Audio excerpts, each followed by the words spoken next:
Hello good morning students. देखो chapter number 16 chemistry in everyday life almost complete हो चुका था। आज अपना लास्ट लेक्चर है इस चैप्टर का। ठीक है, देखो किसके बारे में स्टडी कर रहे थे अपन? डिटर्जेंट्स के बारे में, सिंथेटिक डिटर्जेंट्स के बारे में जो सोप के कंपैरिजन में ज्यादा अच्छे होते हैं। ठीक है अब सोप के कंपैरिजन में ज्यादा उनका यूज क्यों किया जाता है? फर्स्ट वही काम करते हैं जो सोप काम कर रही है। ठीक है, बट ये क्या करते हैं? Hard water and soft water दोनों के साथ वर्क करते हैं। ठीक है, इसके अलावा ये सोप के कंपैरिजन में पॉल्यूशन भी कम क्रिएट करती हैं। ध्यान रखना, कभी कभी एग्जाम्पल्स पूछे जाते हैं या डिफरेंसेस पूछे जाते हैं कि सोप एंड डिटर्जेंट में से कौन ज्यादा बेनिफिशियल होता है। तो ध्यान रखना, डिटर्जेंट ज्यादा बेनिफिशियल होते हैं कंपेयर टू सोप। ठीक है, क्या है? नॉर्मली 3 रीजंस है इनके। ठीक है, फर्स्ट तो आप इनकी दोनों के डेफिनेशंस बता दोगे। सेकेंड, सोप हार्ड वाटर में वर्क नहीं करते हैं। ठीक है, बट डिटर्जेंट हार्ड वाटर जो होता है उसमें वर्क करते हैं। क्लियर?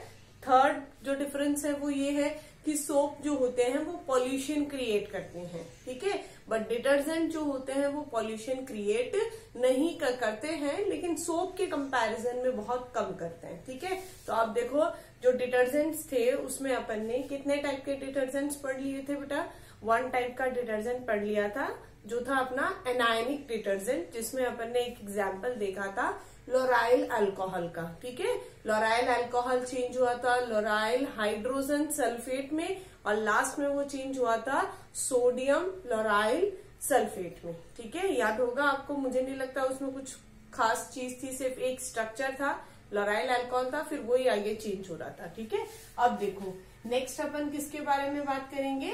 कैटायनिक डिटर्जेंट्स के बारे में। ठीक है, अब कैटायनिक डिटर्जेंट्स पता चल रहा है नाम से, मींस इसका एक अच्छा खासा जो पार्ट होगा, जो पॉलर पार्ट होगा, वो कैसे नेचर का होगा? Cationic. Cationic means positive nature का होगा। ठीक है, फर्स्ट तो ये तो ये इसकी डेफिनेशन। ठीक है, अब इसके बाद में है इसका एग्जाम्पल क्या है। ठीक है, देखो पहले वाले का एग्जाम्पल था लोराइल अल्कोहल था, उसका लास्ट एग्जाम्पल आप याद रख सकते हो। कोई जरूरी नहीं है कि आप उसका पूरा स्ट्रक्चर, पूरी रिएक्शन लर्न करो। ठीक है, लास्ट जो नेम है उसका वो याद रख सकते हो, वो भी बहुत है। ठीक है, सोडियम लोराइल सल्फेट। ठीक है, अब इसका जो नेम होता है, इसका नेम होता है सिटाइल, ठीक है, ट्राई मिथाइल अमोनियम ब्रोमाइड। ठीक है, इसकी जगह क्लोराइड भी हो सकता है, ब्रोमाइड भी हो सकता है। ये कंपाउंड है, इसकी कोई लंबी चौड़ी रिएक्शन नहीं है, सिर्फ एक कंपाउंड का नेम है। ये नेम आपको बहुत अच्छे से लर्न करना है बेटा। पहले भी बताया था मैंने आपको, सोप पे फिर भी क्वेश्चन पूछा जाए या ना जाए, लेकिन डिटर्जेंट पे 100% क्वेश्चन पूछा जाता है। ठीक है ना, तो डिटर्जेंट जो है उसमें फर्स्ट डिटर्जेंट था आपका एनायनिक, एंड सेकेंड अपन पढ़ रहे हैं कैटायनिक डिटर्जेंट। ठीक है, नेम क्या है देखो इसका? Cetyl, CETYL, cetyl trimethyl then ammonium bromide. ठीक है, अब देखो सिटाइल जो होता है ना, वो वर्ड है ना, वो आप मैं आपको एक हिंट देती हूँ, उससे आप अटैच कर सकते हो। देखो सिटाइल 16, सिटाइल थोड़ा सिमिलर वर्ड है ना, तो यहाँ पे कितने कार्बन होते हैं? 16 कार्बन होते हैं। तो कैसे बनाओगे आप इसका स्ट्रक्चर? 16 कार्बन को अपन इस तरह से लिख सकते हैं CH3 देन CH2 का होल 15। कितने कार्बन हो गए? 16 हो गए ना कार्बन। 1 और 15 सॉरी 1 और 15 कितने हो गए? 16 कार्बन हो गए। ठीक है, अब उसने आगे क्या बोला है? Tri methyl ammonium.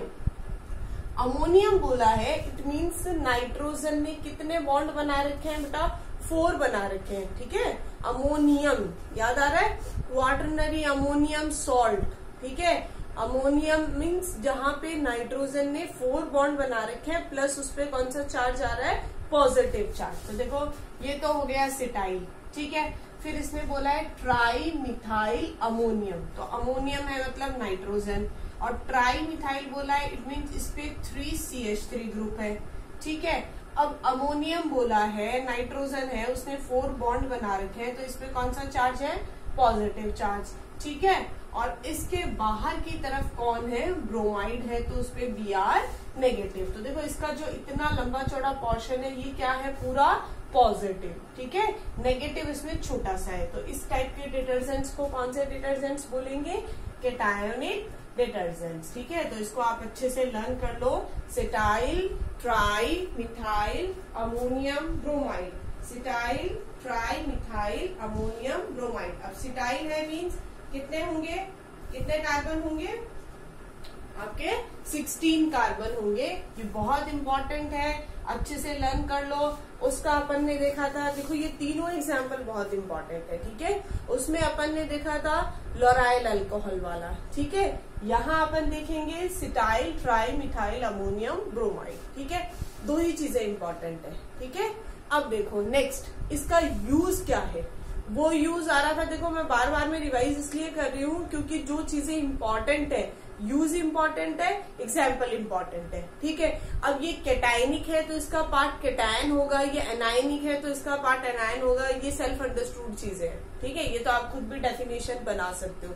जो इम्पोर्टेंट चीज है वो है एग्जाम्पल और उसका स्ट्रक्चर, ठीक है। उसका एग्जाम्पल था लोराइल अल्कोहल वाला, उसका यूज था टूथपेस्ट में, ठीक है। इसका एग्जाम्पल है cetyl trimethyl ammonium bromide, ठीक है। और इसका यूज होता है जो हेयर कंडीशनर्स है और हेयर जो शैम्पूज वगैरह आते हैं उसमें इनका यूज होता है, ठीक है। ये बहुत ज्यादा एक्सपेंसिव होते हैं, ठीक है, इसलिए इनका यूज थोड़ा लिमिटेड अमाउंट में ही किया जाता है, बट इसका यूज हेयर कंडीशनर्स में किया जाता है। क्लियर है सबको, ठीक है। वो यूज आ रहा था टूथपेस्ट में, ये यूज आ रहा है हेयर कंडीशनर्स में, ठीक है। चलो लास्ट देखो, लास्ट जो अपना इस चैप्टर का लास्ट टॉपिक है और डिटर्जेंट्स का भी लास्ट टाइप है, वो है एनायोनिक, ठीक है। एनायोनिक भी छोटा सा है, बहुत बड़ी भारी चीज नहीं है उसमें कुछ, लेकिन उसको एक्सप्लेन करने के लिए मैं आपको उसकी अच्छी खासी लंबी रिएक्शन जो है वो बताऊंगी, ठीक है। नेक्स्ट जो लास्ट है वो है एनायोनिक डिटर्जेंट। एनायोनिक डिटर्जेंट्स में क्या होता है, उनपे कोई चार्ज नहीं होता है, ना पॉजिटिव चार्ज होता है और ना ही नेगेटिव चार्ज होता है, ठीक है। तो देखो एनायोनिक डिटर्जेंट्स क्या होंगे। एनायोनिक डिटर्जेंट्स जो है ना उसका एक एग्जाम्पल है, ठीक है। पहले तो चलो एनायोनिक डिटर्जेंट होंगे क्या, तो एनायोनिक डिटर्जेंट्स की डेफिनेशन हो गई कि हाँ भाई जिनपे कोई भी चार्ज नहीं होगा, एनायोनिक, ठीक है। सॉरी एनायोनिक तो वो हो गया ना, नेगेटिव वाला हो गया, ठीक है, और कैटायनिक हो गया पॉजिटिव वाला। एनायोनिक नहीं, नॉन आयोनिक, ठीक है। नॉन आयोनिक मीन्स जिसपे कोई चार्ज नहीं होगा, ठीक है। तो नॉन आयोनिक में कोई चार्ज नहीं होगा, ठीक है। अब नॉन आयोनिक का एग्जाम्पल है stearic acid and polyethylene glycol, ठीक है। चलो एक मिनट, पहले तो उसकी डेफिनेशन देखते हैं नॉन आयोनिक की। नॉन आयोनिक मतलब उसमें क्या होगा, कोई भी चार्ज प्रेजेंट नहीं होगा, क्लियर। अब उसके बाद सेकंड अपना आता है यूजेस क्या क्या है उसके, ठीक है।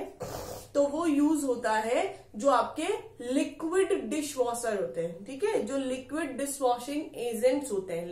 जैसे आपने देखा होगा आजकल विम प्रिल वगैरह डिफरेंट उसके लिक्विड जो डिश वॉशिंग एजेंट या जो आते हैं ना आपके डिटर्जेंट्स, ठीक है, उसके अंदर होता है, ठीक है। अब आता है इसके एग्जाम्पल की। तो देखो इसका एग्जाम्पल, पहले मैं आपको सिर्फ स्ट्रक्चर बना रही हूँ जो अपना फाइनल है, जिसको अपन को लर्न करना है, लेकिन कैसे बनी वो स्ट्रक्चर वो बाद में बताऊंगी, ठीक है।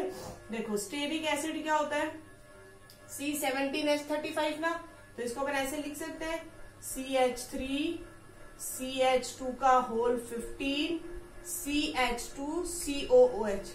ये देखो ये स्टीयरिक एसिड ही हुआ ना। अगर मैं इस स्ट्रक्चर को C17H35 COOH ऐसे लिखूं या ऊपर वाले जैसे लिखूं, कोई डिफरेंस है क्या इसमें, ये बताओ पहले तो मुझे।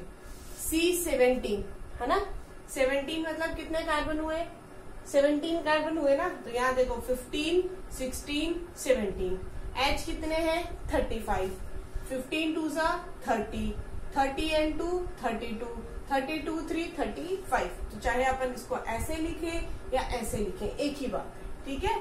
सेकंड है stearic acid plus poly ethylene glycol. ठीक है, अब पॉली इथाइलिन ग्लाइकॉल क्या हुआ? ठीक है, अब पॉली इथाइलिन ग्लाइकॉल होता है OH CH2 CH2O इसका होल N CH2 CH2OH। इन दोनों के कॉम्बिनेशन से जो बनेगा वो होगा। अब चलो ये तो तुम्हारे समझ में आ गया होगा, ठीक है, कि ये भाई ये स्टेरिक एसिड है, क्योंकि साफ साफ दिख रहा है कि भाई इसमें C17H35 है और COOH है। ये हो गया स्टेरिक एसिड। इसमें मुझे नहीं लगता किसी बच्चे को सोचने की जरूरत है ये स्टेरिक एसिड कैसे हुआ। स्टेरिक एसिड है C17H35 COOH। ठीक है, अब ये पॉलीइथाइलिन ग्लाइकॉल कैसे बना, ये अगर नहीं समझ में आया होगा, मुझे पता है फर्स्ट बार मैंने देखा था तो मुझे भी नहीं समझ में आया कि ये क्या है। ठीक है, अब ये पॉलीइथाइलिन ग्लाइकॉल कैसे बना? ठीक है, इन दोनों को कंबाइन करना तो आपके 2 मिनट का काम है, पॉलीइथाइलिन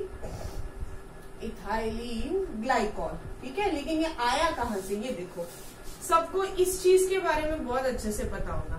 ये है आपका इथाइलिन ग्लाइकॉल, जो अपन बहुत बार यूज कर चुके हैं। अपन ने पॉलीमर वाले चैप्टर में भी इसको यूज किया था, अपन ने अल्कोहल वाले चैप्टर में भी इसको देखा था। ठीक है, इस स्ट्रक्चर का नेम क्या है? Ethylene glycol. ठीक है, अब इसका फॉर्मेशन कैसे हुआ? देखो, इस इथाइलिन ग्लाइकॉल पे मैं अगर एक और इथाइलिन ग्लाइकॉल का मॉलिक्यूल ऐड कर दूं, ठीक है, तो क्या स्ट्रक्चर बनेगी बताओ? यहाँ से H और यहाँ से क्या बाहर निकल गया? OH। ठीक है, क्या स्ट्रक्चर बनी? OH तो एज इट इज है, देन CH2, फिर CH2, फिर क्या आया? O। आ रहा है ना? ठीक है, अब उसके बाद में लास्ट में क्या आया? CH2 CH2OH। ठीक है, ये स्ट्रक्चर बन गई। अब देखो, फिर से मैं एक बार क्या करूं? CH2 CH2OH और इधर भी OH, इसकी फिर से रिएक्शन करवा दो। क्या बाहर निकला? H2O, एक साइड से H और दूसरे साइड से OH। चलो ये बाहर निकल गया। ठीक है, इन दोनों ने आपस में लिंक बना लिया और ये स्ट्रक्चर बन गई। तो अब देखो, एक बार और मैं ऐड कर दूं तो क्या होगा? OH CH2 CH2OH, यहाँ से वाटर रिलीज हुआ और इन दोनों ने आपस में बॉन्ड बना लिया। अब देखना, ध्यान से देखना बेटा, CH2 CH2O 1 time, CH2 CH2O 2 time, CH2 CH2O 3 time. अपन ने इसके 3 मॉलिक्यूल्स अटैच जब किए तो ये 3 टाइम अटैच हो गया। ठीक है, और लास्ट में क्या बच गया? CH2 CH2OH। बेटा बिल्कुल ध्यान से देखना ऊपर वाली स्ट्रक्चर को और इस वाली स्ट्रक्चर को। देखो यहाँ क्या है? OH, यहाँ भी क्या है? OH। अब CH2O CH2 CH2O CH2 CH2O CH2 CH2O, इस यूनिट का क्या होता जा रहा है? रिपीटेशन होता जा रहा है। जैसे जैसे अपन इस मॉलिक्यूल को ऐड करते जा रहे हैं वैसे वैसे किसका रिपीटेशन हो रहा है? CH2 CH2O का रिपीटेशन हो रहा है। ठीक है, लास्ट में अपने पास क्या बच रहा है? CH2 CH2OH। ठीक है, तो CH2 CH2OH तो लास्ट में बच गया, इस तरफ बच गया OH। अब बीच में किसका रिपीटेशन हो रहा है? CH2 CH2O। तो इसके अगर मैंने बहुत ज्यादा टाइम, क्योंकि यहाँ अपन ने क्या यूज किया है? पॉली, तो पॉली वर्ड यूज किया है, तो इसके कितने यूनिट्स अटैच कर दिए मैंने? N यूनिट अटैच कर दिए। ठीक है, तो इसको ध्यान से देख लो एक बार, समझ में आ रहा होगा आपको।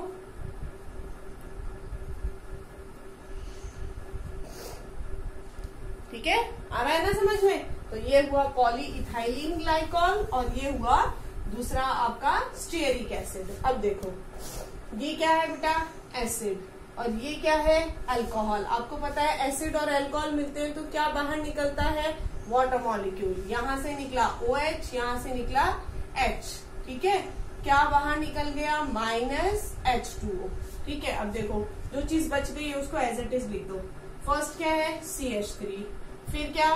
CH2 का whole 15, then CH2, then CO, OH तो बाहर निकल गया, देन यहाँ से H बाहर निकला तो क्या बचा? O। उसके बाद CH2 CH2O, इसका होल कितना? N, and then CH2 CH2OH। ठीक है, ये है आपका नॉन आयोनिक डिटर्जेंट। तो अगर आप ये सब नहीं लिखते हो कोई प्रॉब्लम नहीं है, कहीं नंबर नहीं कटेंगे। ये डायरेक्ट आप एग्जाम्पल लिख देते हो, पूरे में से पूरे नंबर मिलेंगे। समझ में आई बात? लेकिन ये डायरेक्ट मैं आपको लिखवा दूं तो आपको समझ में नहीं आएगा, इसलिए मैंने इसको एक्सप्लेन करके बताया है कि ये बना कैसे। ठीक है, अगर आप इस तरह से इसको पूरा लिखते हो तो बहुत अच्छी बात है, एग्जामिनर को भी लगेगा कि बच्चे ने रटा नहीं है, उसने समझ के लिखा है। और अगर आपको लगता है कि ये बहुत बड़ा हो जाएगा, वैसे इसमें मुझे नहीं लगता कि इससे ये बनाने में कुछ डिफिकल्टी है। अपने पॉलीमर वाले चैप्टर में बहुत सारे में ये इस तरह का, अच्छा याद आ रहा है कुछ एडिशन है या कंडेंसेशन पॉलीमर है, अच्छे बच्चों के तो दिमाग में आ रहा होगा। रिलीज हो रहा है कुछ स्मॉल पार्टिकल, मीन्स कौन सा होगा? कंडेंसेशन। वेरी गुड, ठीक है। और अगर बॉन्ड शिफ्ट होता तो कौन सा पॉलीमर होता? Addition polymer. क्लियर? तो ये आपका यस, इसके यूजेस पढ़ चुके हैं अपन। कहाँ यूज आता है ये? लिक्विड डिश वॉशिंग जो एजेंट है उनके अंदर ये यूज आता है। ठीक है, कैटायनिक यूज आता है हेयर कंडीशनर्स में, एनायनिक यूज आता है टूथपेस्ट में।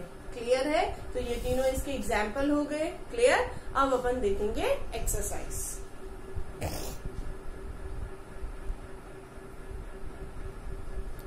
चलो अब अपन स्टार्ट करते हैं एक्सरसाइज। ठीक है, देखो एक्सरसाइज जो है आपकी, जो एनसीईआरटी एक्सरसाइज है, उसमें देखो मैं स्टार्ट कर रही हूँ। अब देखो उसमें 1 to 27 क्वेश्चन है, बट मैं कौन सा क्वेश्चन स्टार्ट कर रही हूँ? 27th क्वेश्चन स्टार्ट कर रही हूँ। 27th क्वेश्चन मैंने स्टार्ट इसलिए किया है क्योंकि मैं ये क्वेश्चन पीछे से स्टार्ट कर रही हूँ। क्यों स्टार्ट कर रही हूँ? बिकॉज जो लास्ट क्वेश्चन हैं वो सोप एंड डिटर्जेंट से रिलेटेड है। ठीक है, तो अभी अपन ने ये टॉपिक पढ़ा है तो इसके साथ ही अपन इन टॉपिक्स को डिस्कस कर ले तो बहुत अच्छा रहेगा, क्योंकि तुम लोगों को भी एकदम माइंड फ्रेश हो जाएगा। ताजा ताजा चैप्टर पढ़ा हुआ है, टॉपिक पढ़ा हुआ है, तो इजीली कर पाओगे। ठीक है, देखो 27th जो क्वेश्चन है, ठीक है, वैसे मैंने आपको क्वेश्चन आंसर्स की पीडीएफ सेंड कर दी है। ठीक है, उसमें सारे जो क्वेश्चंस है उनके आंसर्स भी लिखे हुए और क्वेश्चंस भी लिखे हुए हैं। ठीक है, तो अगर किसी बच्चे के पास अगर बुक नहीं भी है तो वो वहां से देख के और वो क्वेश्चन आंसर कर लेना। ठीक है, और एक्सप्लेन मैं यहाँ कर देती हूँ। देखो 27th जो क्वेश्चन है उसमें आपको ये बताना है, 3 एग्जाम्पल्स दिए हुए हैं डिटर्जेंट्स के, और उसमें आपको ये बताना है कि इसका हाइड्रोफोबिक पार्ट कौन सा है और हाइड्रोफिलिक पार्ट कौन सा है। ठीक है, तो ध्यान से सुन लो फिर से। जो लॉन्ग हाइड्रोकार्बन चेन होती है, ठीक है, कंटिन्यूअस, ठीक है, ध्यान रखना नाम, ये वर्ड सुनना। जैसे यहाँ पे भी CH2 है तो आप इसको पकड़ के बैठ जाओ कि ये भी तो हाइड्रोकार्बन है, नहीं। कंटिन्यूअस चलती हुई जो लॉन्गेस्ट हाइड्रोकार्बन चेन है वो तो होगा कैसा पार्ट? Non polar. और ये जब नॉन पोलर है तो ये वाटर में डिसॉल्व नहीं होगा, मीन्स ये कैसा होगा?